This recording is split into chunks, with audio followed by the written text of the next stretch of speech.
Okay, so you might hear that. So don't be alarmed.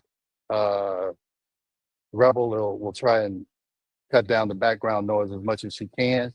But I want to welcome you. I'm Dr. Taylor, the Spiritual MD, and my flight leaves a little bit later today. But at first, I was going to. Rebel said, "Hey, why don't you just replay one of your other uh, previous podcasts?" I'm like, "No, I want to show you guys I'm dedicated to this show. I'm dedicated to you. I'm dedicated to show up where I'm supposed to show up if there's any way possible." So I found a little spot here, and we're going to go ahead with the show. Right, Rebel? Nothing's going to stop us. Nothing's going to stop us. And I don't hear the fountain, but it looked beautiful. Okay, good, good. So let's get started. So today, what I want to talk about is, we're talking about being ageless. So you always want to know where you're starting from. Okay, is that how bad am I, or how good am I? How concerned do I need to be about aging, and am I aging appropriately? Am I aging too fast, or am I slowing down aging? Well, I'll tell you, there's a lot of high price longevity programs out there. And I'm not saying there's anything wrong with those. I'm actually going to start, not high price, but uh, in the school group, that's a part of one of those programs. But there are some very inexpensive things that you can do. And of course, for some reason, there's a bunch of noise right when I get ready to start. This guy, he's taking luggage. But anyway, there's a lot of cheap things that you can do that don't cost any money. You can figure out where you're starting from, and you can do things to improve your health, and you can track it yourself. I'm always about you cannot manage what you cannot measure. And so you always want to be measuring how you're aging, and you can do a lot of this at home. Okay. So we're going to talk about, I think it's five things you can do that don't cost you much money at all. Some things don't cost you anything, and you can figure out where you are in this aging process. Okay. So let's get started. We'll go with the first slide. Uh, yeah. All right. So ageless function tracker. We always want to track things. I talk about stress. You got to measure stress. You got to measure your hormones. You have to measure in order to know how you're doing. Okay. I'm going to talk about later on is you want to measure how you meditate. Okay. I'm a big believer in meditation. So we always want to measure and see how we're progressing. All right. So I think I can control the slides here. Now, this is what I woke up to this morning. All right.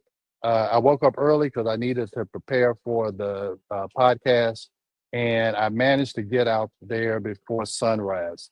So, this is the Maya Riviera area of Cancun, and that's the sunrise. And I'm going to tell you a part of being ageless is being grateful for the sun to rise every day and you're alive to see it or experience it. If you get up in the morning and start out with a feeling of gratitude, it really it really provides an ageless spirit. Okay, it's just to be grateful to breathe, just to be grateful to move, and we're going to talk a lot about movement. But to wake up and to see that, it just shows you how great it is just to be alive. All right. So if you come here, you get one of those rooms, and you get to see that. All right.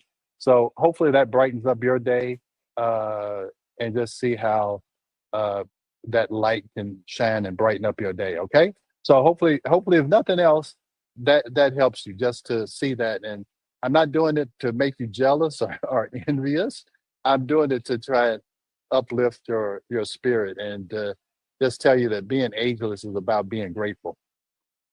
All right. So, why functional metrics matter? All right. Now, these things I'm going to talk about today, uh, let's just talk here. Early warning signs. Functional decline precedes other aging markers by 5 to 10 years. Changes in daily movements reveal health issues before they become serious. So, you can preempt or predict disease or declining aging, or aging too fast, and you can detect that 5 to 10 years before you're ever going to get any kind of disease. So you want to pay attention to these metrics so you can intervene way before anything is actually perceptible to any doctor that something may be wrong. Okay. So this will tell you a true biologic age, not just the age counting from the day you were born, but how fast or how slowly are your biological systems aging. So grip, how strong you are, your gait, how fast you walk, or how long are your strides. Balance reveal actual aging status regardless of chronological age. These reflect integrated neurological and muscular health. So, in order for you to move, and that's why movement is so important, is a lot of things have to be coordinated. Okay, the left and right side of your brain, your spinal cord, everything has to be working in harmony for you to be able to move without having to think about moving. Okay, when people have lost uh, their ability to move from a stroke or whatever, they have to start thinking about how to move. So you want all of those circuits to be connected so you don't have to think about doing daily activities.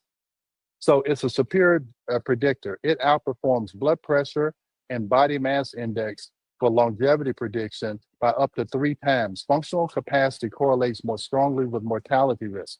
So just by measuring these, you can decrease mortality. Okay. So again, I can't tell you how important these things are. So actionable insights. Unlike genetic tests, these metrics provide immediate feedback, improvable through intervention. Small improvements yield significant gain in independence. So these metrics are used worldwide to assess elite athletes and aging adults. These tests have decades of validation across diverse populations. So this is the thing when I'm talking about going to a regular, going to a doctor. They are looking for disease. They're looking for what has happened 5 to 10 years after you could have identified some things that you needed to improve. So that's why I say every person has to be their own health advocate. You cannot depend on the government, on Medicare, Medicaid. You can't depend on that. You got to depend on yourself. You have to be independent and you have to take control of your health. And this is a way that you can do it. All right, so grip strength. Now you can get one of these on Amazon for like 19 bucks. I have one. I meant to bring it so I could show it to you, but this is just measuring grip strength. So you can use it's a called a danometer. All right. So you sit with your elbow at 90 degrees. You can read this. I'm going to have a downloadable PDF where you can look at all of these. I'm going to add that to the podcast as a link, but you sit with your elbow at 90 degrees and you squeeze that and you do it 3 times. All right, 3 attempts per hand, 60-second rest in between, and you record the highest value for each hand.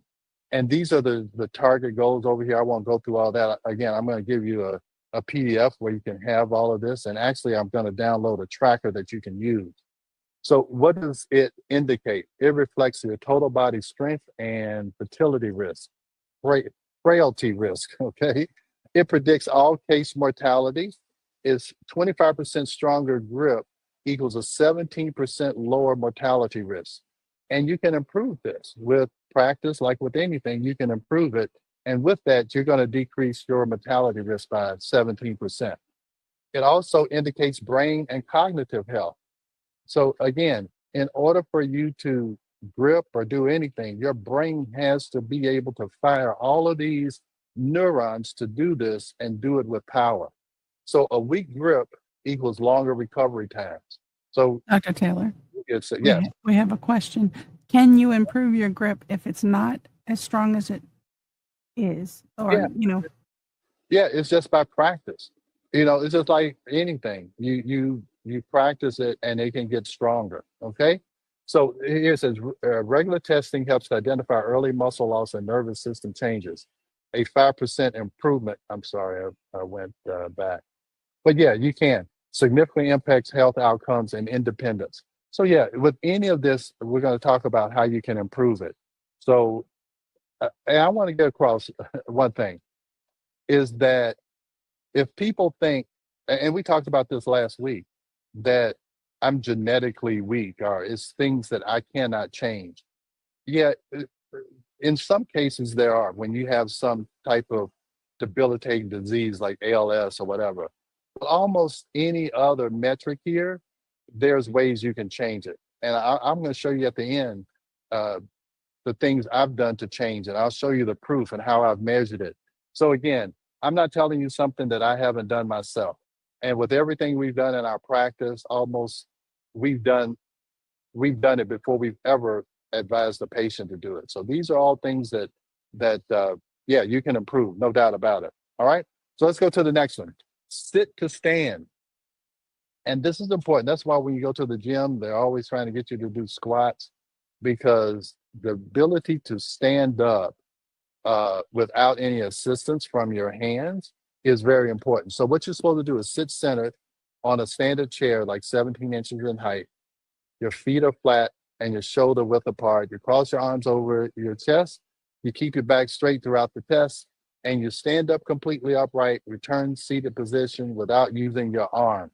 And you'll see people, make all kinds of groans and grunts to get up and pushing and scooting to the end of the chair. All of those are bad signs, okay? You should be able to stand up, sit down, okay? And you're supposed to do it. You're supposed to repeat it for 30 seconds. And you want to try and get to 12 to 19 reps. That indicates good fitness. Age targets, again, I'll show you all this. At certain ages, you're expected to do more when you're younger and less as you're older. But if you can meet the goal of a younger person, then that tells you that you are slowing down your aging process. So what are the benefits of this? You measure lower body strength, balance